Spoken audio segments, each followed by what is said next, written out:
Hello, Natural Rhythms community. We are here for another 21st Century Priestess interview. And you know by now, if you've watched enough of these, this is where I talk to people about their spiritual journey and how they got to where they are today. And today, my friends, I have the beautiful Amai Clarice Munchus. She is just a dynamic, beautiful spirit, obviously a priestess as you can tell from some of these interviews, but she just has a wealth of healing, a wealth of knowledge, and just a wealth of connection to source that I wanted to have you have an experience of her. And so I am very, very deeply grateful to be able to get her on camera today. Amai, thank you so, so much for taking me through this with you. Oh, it's a pleasure, Dion. I am grateful for the opportunity to serve, for the opportunity to just be in communion with you and the rest of the community, and an opportunity to just sit back and breathe and be me. You Yes, yeah. know? Yeah, Beautiful, beautiful. yeah. Thank you so much. Mm. So, you, my sister, have had quite a spiritual journey. I'm sure as we all have, but you have had an amazing, amazing, amazing ride. So take me back a little bit. Have you always kind of been interested in the spiritual and the meditation? Like, what was that kind of coming up and reconnecting with divine feminine energy? So mm, I guess I have to go all the way back Mm-mm. and say that my first connection to spirit that I'm aware of probably happened when I was about 6 years old. Mm, I have always been a dancer. I mm, started to dance when I was 4 years old. When I was 6 years old, they tell me I declared that I was always going to dance. mm, And so at this point, I have 6 decades of life on the planet where dance has been my companion. mm, My parents were absent when I was a child, and I felt like dance was the gift that I was given mm, for their absence. And uh, and so I think that spirit has always been there and living in me in a real way. Not that I was always aware of it, mm, but but I can look back now and see that the hand of God, Goddess, has been on me all along, and mm, and leading this journey. So my healing work came through movement. I was a performing artist, a teacher, director of performance companies, and also doing arts related work. But it wasn't until I was teaching in university and opened my class to the community for people to come in did I start hearing messages from other human beings saying, "What you're doing is healing for me." mm. Who knew? Yeah. I was just doing me. But I have, and not but, and I have always wanted to live and work in Africa since I was 15 years old. Mm, So when I decided to leave university teaching, I created an opportunity for me to go to Africa. mm, I took part in a spiritual pilgrimage that was called the Interfaith Pilgrimage of the Middle Passage, retracing the journey of slavery. And it was during that pilgrimage that I became the priestess.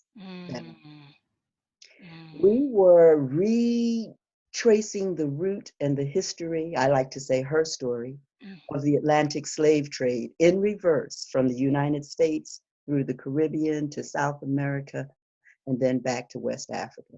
It was a year-long walking pilgrimage. We walked 20 miles a day from place to place, Wow. town to town, city to city, village to village, hamlet to hamlet. visiting the sites of significance to the slavery history in that place, and depending on local historians to identify those sites for us. And we would go there and perform sacred ceremonies. I don't think we knew it then Mm, necessarily, mm, mm, but they mm, turned out to be funeral rites for the spirits of the ancestors that had been trapped um, in those places, releasing those spirits and then accompanying them back home to the continent where we came through faithfully through the door of no return, mm. uh, accompanying the spirits of the ancestors back to their home places. Because as they left, they were told they were never to return. Wow, Yeah. wow, wow, wow. So that experience changed everything Sure. uh, for me. I wasn't able after that year was up to, to go back to my life as it was, Mm, because my life wasn't as it was. mm, Everything was different. And also, another significant occurrence. Well, every day was a significant occurrence on mm. that Sure, pilgrimage. sure. But on one day in particular, I heard you mentioning being able to trace your ancestry back to Ghana. Mhm, And while I was on this pilgrimage, I found my maternal ancestral home in Benin, West Africa. mm, mm. And in that place, I received my first initiation from spirit and the ancestors. And so I've been walking this spiritual path now since 1999. Wow. Wow, wow, wow. Beautiful, beautiful, Mm, beautiful. Thank you for that. And I love the that you were able to really identify here a really important part in that once you started on this kind of pilgrimage, once you kind of initiated, and there's 2 points here. mm, Once you initiated and then came back, you were so changed that it wasn't necessarily a coming back. You couldn't come back to what was normal before. You came back with this new awareness, this new aliveness, this new consciousness, and that you were on this pilgrimage, and you had space held for you for the ancestors to anoint you as priestess. And I think that's a very, very important thing, because I facilitate the priestess process, and I always like to tell my priestesses that I'm not telling you how to be a priestess. I'm just holding the space for you to step into your priestess. And I think that's a very, very important distinction, because then that's not a power over dynamic. I don't have the power to make someone a priestess. The power is already within.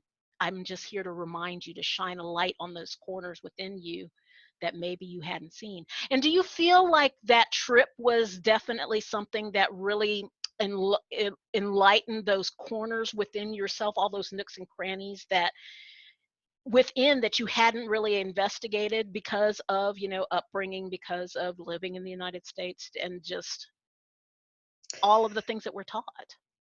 Well, it certainly opened the door for Mm, that, if you will, turned on the light mm. for that.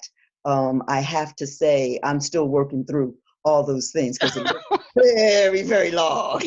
Yeah, yeah, yeah, absolutely, absolutely.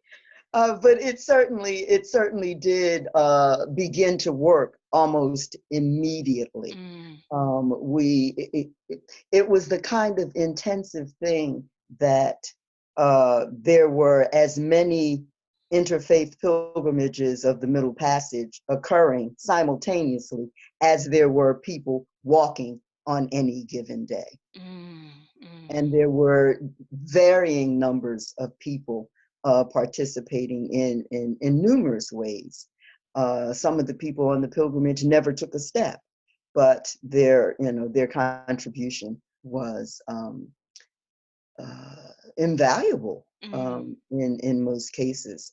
And so there is no one interfaith pilgrimage Church of the Middle Passage. We Mm. all had our own journeys, and I would imagine are still, walking those passages even now. The pilgrimage lives with me on a daily basis. Mm. Not a day goes by that I don't reference it for something, or that it doesn't pass through my mind, um, or just, I mean, it's in me. It's who I am now. Mhm, mhm, I became because of this mhm, um, mhm, mhm. endeavor.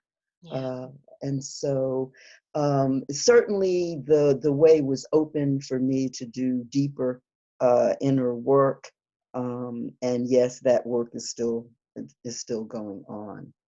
Beautiful. Um, I subsequently began to live and work on the continent of Africa. I spent Mhm, about 8 years there in humanitarian service, doing primarily rural health, community initiatives, and working with people who are living with HIV and AIDS and mhm, their loved ones. mhm, And so, phew, some of the things that have happened, I couldn't even imagine, say 30 years ago. right, But, right. as a result of the pilgrimage, I have now become a citizen of the world. Mm, I've had an opportunity to spend large spaces of time, and even have residence in tuh, maybe 20 or 25 countries on 3 or 4 continents. mm, mm, Before I was just, a little girl from Philadelphia, whose parents weren't there when she grew mm, up. And, mm, and now my world looks totally different, mm, mm. totally different. What do you think it is? Because I've had the experience of living in two other countries. I was able to live in Italy and I was able to live in Germany. And then during our time overseas, I traveled to a couple of different countries. And this was very early on in my own personal reclamation of the divine feminine. And so I feel like I was looking through different eyes and looking at these different sacred sites as I was doing these kind of sacred sites and meditation tours and things like that. But what do you think it is, or what has spoken most to you about your capacity as priestess doing bringing that kind of ceremonial reverence to these different places that you have traveled to, that you have had residence in?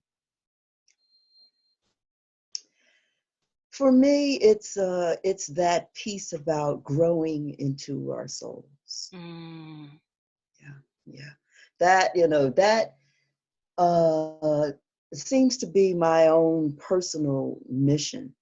In order, or at least in my heart and in my heart mind, uh, I can best do the work if I'm living from my soul, mm, because that is the seat of our divinity. mm, mhm, As far as I'm concerned, from all that I've learned and from all that I've seen and heard and experienced, the divinity in us lives in our souls. That we were born with these souls, and I think that the work of our lives is sorting out how to grow back in to the soul that came with us from the spirit realm. mm, mm, Because just like we forget, a lot of stuff as we come through the birth canal, and as we're being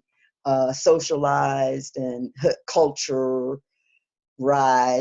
in these various places, in these various societies in which we live, we have the opportunity to forget mm, a lot of what was inherent when we came. mm, mhm, mhm, And so, it's about being able to uh, uncover, discover, and recover who it is we really are, which is, a spiritual divine being. having a physical experience. Mm-hmm. And so that, that's the key for me, growing into my soul, because it allows me to, to open to all there is, and then bring that in and spread it out. Beautiful, beautiful, beautiful. Because ancestry has been a big part of my own priestessing, and we discussed that a little bit before we started recording. One of the questions that arises for me when I talk about that in with others is that there's this definitely a disconnect between people and their ancestors, and they don't even know how to start. They don't even know where to, they feel like, they feel really stuck and really trapped because the stories were not passed on, or maybe they had um, childhood trauma that with the people who their caregivers, their parents, whomever was kind of the authority figure. And so there's that kind of blockage and that disconnect from ancestry and from the importance of ancestry. So I have two questions here. What do you think is the most important thing to know about beginning, just even beginning to make that reconnection, that remembering that we've been talking about with your ancestors? So that's my first question for you. Well, I think it lies in the desire Mm, to reconnect, because for many of us, we don't do anything that, we don't want to mm, do. mhm, And mhm, so I don't see anybody, coming into this unless they really desire to have a connection with the ancestors. It's my thinking that the ancestors are always there. They're waiting for you to, to call on them, and if you don't, then maybe there's a whole lot of energy there for you that you missed out on. But until you want it, until it's like one of the most important things to have happen in your life, I think it never will. mm, mhm, mhm, So my first answer is your own personal desire. mhm, mhm. And what would you say is the biggest misconception about honoring the ancestors? Because I've run into a few. So a few Well, things people have questioned, and I've been like, okay, where did you get that? And they got, there's that whole kind of dynamic that we're getting stories created from Hollywood, which is another discussion about why representation matters. But what have you found has been the most common misconception that people have? well, what I have encountered is that most people who um, think of themselves as spiritual Mm, um, are really coming from a place of organized religion. mm, mm, And so, for me, religion and spirituality are two different things, and they may never meet, mm, depending on who you are and what you've been taught, how you've been taught, and what you believe. mhm, mhm, Because, the only thing that really, really, really matters is the story you tell yourself inside, mm, what mhm, it is you believe. And, and so, you know, there are as many of those stories as there are people walking the planet. mhm, mhm, mhm, And so for me, I think the biggest misconception is that there is something uh, demonic, if you will, mhm, about trying to, reconnect to your ancestors, as if this isn't, a natural part, of the cycle of life. mhm, I mean, come on, people now. There's only so many souls out there, mhm, and they are recycled as as we take that that spiral path, and we go to the place that we call death. Somewhere in that space between death and rebirth, there are, the recycling of the souls that have come back into the spirit realm. Mm-hmm. And so, you have a chance to, come back with the same soul or a different soul. But somehow or other, and that's another show on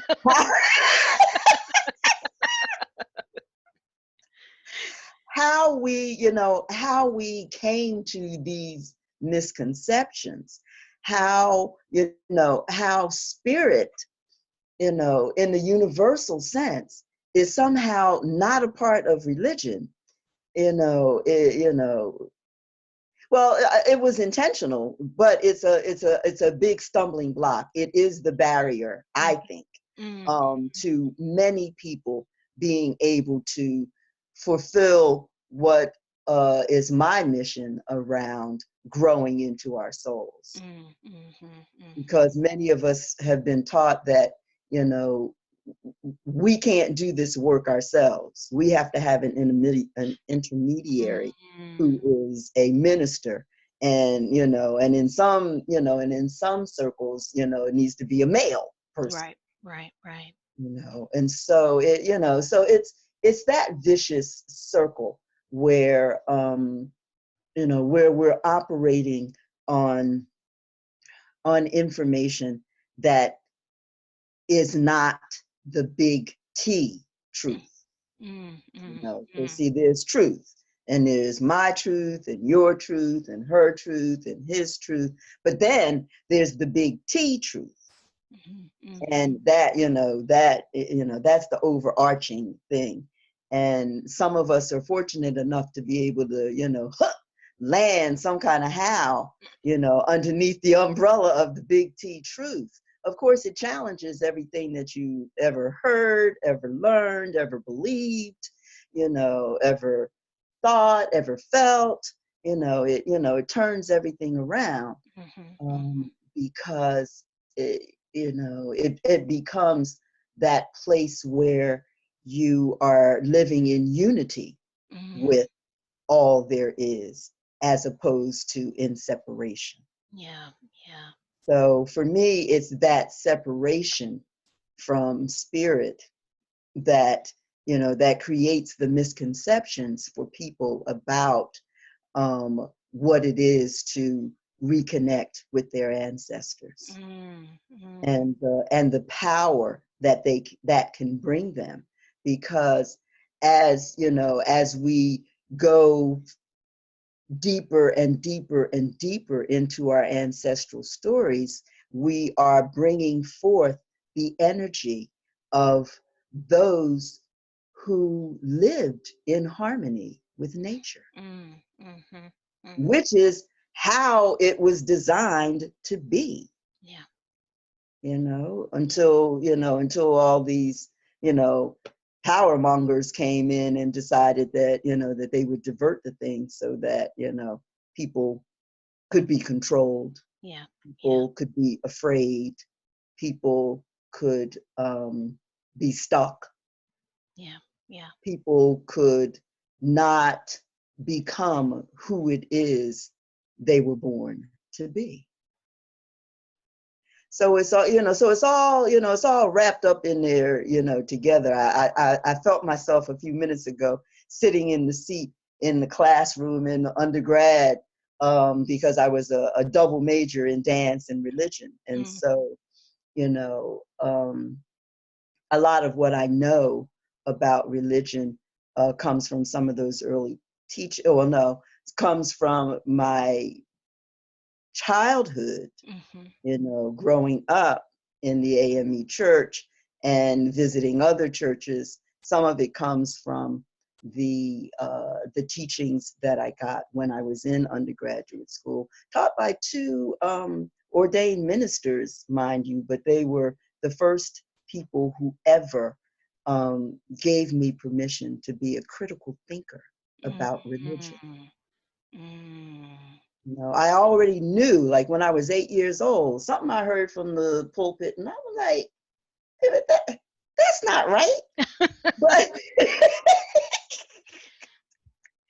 but but who am I going to tell that to? I'm Yeah, 8 years as an old. 8-year-old. Yeah, as an 8-year-old, who are you Who telling? am I going to tell that to? But Yeah. I heard that, I felt that, I believed that it was not correct. And so that helped me to get, onto this path. Because I'm like, nah, mm, mm, mm, Beautiful.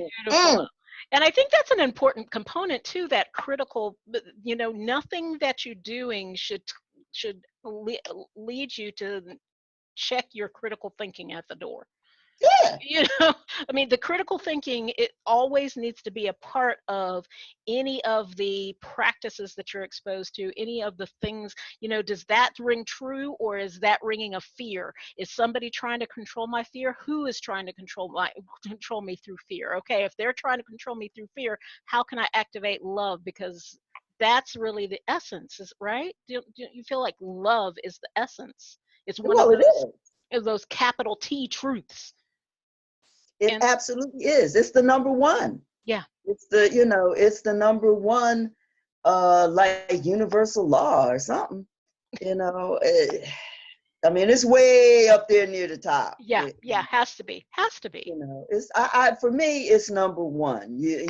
And it starts with loving yourself. yes. However, when we live in these societies, in these communities, in these families where we don't feel safe, Mm, then it's very, very difficult to get yes. to that love place, because now your ego is taking over, and codependency to make it be so that you can just survive, so that you can be on the planet. Mm, And so we're not coming from that truly love place, but we may be expressing something that we think is love, but it's driven by fear. mm, mm, It's driven by the sense that, if I don't do this, I may not survive. mm, mm, And so in order to be able to love, yes, of course, we have to survive, but we also have to be healthy, yeah, yeah, in our thinking, in our feeling, in our being. yeah. Beautiful, beautiful. I have one more question for you, Amai. This has been gorgeous, and we could talk for hours and hours and hours. Oh, And we might absolutely. actually need to come back and do another video. I don't know, but I feel like we've just scratched the surface of everything that needs to be expressed through you.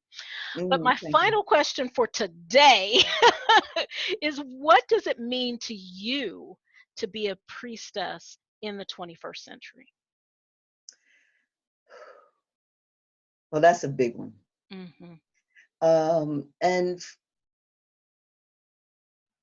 for me, being a priestess in the 21st century means that I am called to be the best me that I can be. Mm-hmm. Because whatever I can give, has to be something that I have to give. Mm-hmm. And so, it becomes working on myself so that I can be as clear as possible, so that I can be as balanced as possible, so that I can live in that heart space, Mm-hmm. so that I can give from there. It means, dancing and working my body, moving those, that energy, those emotions that may not serve me well, up and out of my body. Some people think that, when you become a religious leader, or a priestess, a priest, a minister, a healer, a shaman, that somehow or other your work is done and you're just working on other people. Mm-hmm. Well, no, it's not like that, because we're still human beings. Mm-hmm. And so we are living with that human condition. The work becomes how to grow into your soul, Mm-hmm. Mm-hmm. in spite of the human condition. Yes. So for me, being a priestess in the 21st century is all about how can I be the best me I can be, and how can I expand that energy from the heart space out to envelop the entire world. How can I create the healing energy that it appears that our world is waiting for, needing, um, you know, wanting, Yeah. kind of like the manna from heaven, Yeah. falling out of the pitcher and just oozing over. Yeah. Yeah. Yeah. Yeah. Beautiful. Beautiful. Thank Beautiful. you. Amai, thank you so much. I just deeply appreciate I appreciate getting to know you a little bit and more, a little bit deeper, and just your wealth of wisdom and your spirit is just so beautiful. And just thank you, thank you, thank you, thank you for showing up in the world. Oh, I have something. Oh yeah, It occurs to me that you asked me this question, and I keep this piece on the sideboard there in my sanctuary mm, space, but I thought I might need this because maybe this also answers that last question. sure. And this is my priestess statement. I am Queen Amai, shining light. As a warrior priestess of the people, I hold the light as a beacon of the way shower. In my duties, I intend to move more fully into action as a conduit for the divine restoration of solar goddess energy into our midst. I live in hope, faith, and abundance in all areas of my life and promise to return the balance of sacred feminine and masculine within, and to encourage the graceful return of harmony to humankind and for all beings on the planet. I promise to remain awake and to motivate consciousness in others. As I acknowledge my priestess path, I resonate with the persona of the African goddess Oshun, Mm, who represents the joy of being female.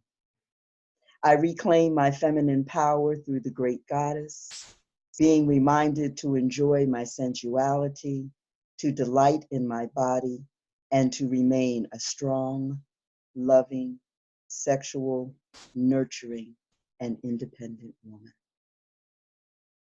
Ashe. And so it is. And so it is. Well, I don't have any more to say. Natural Rhythms community, what did I tell you? We have amazing, amazing, amazing people, healers, women, priestesses showing up, showing Mm, out, doing mm, their work in the world. yeah, And so I invite you just to see what your next step is and to make sure that you like this video and subscribe to our YouTube channel for more compelling interviews and stories from the people within our community. And we truly are building a community of stories here. So yeah, I wish yes. you much, much love and go do something nice for yourself today. Take care. Mhm. Bye bye. Bye for now.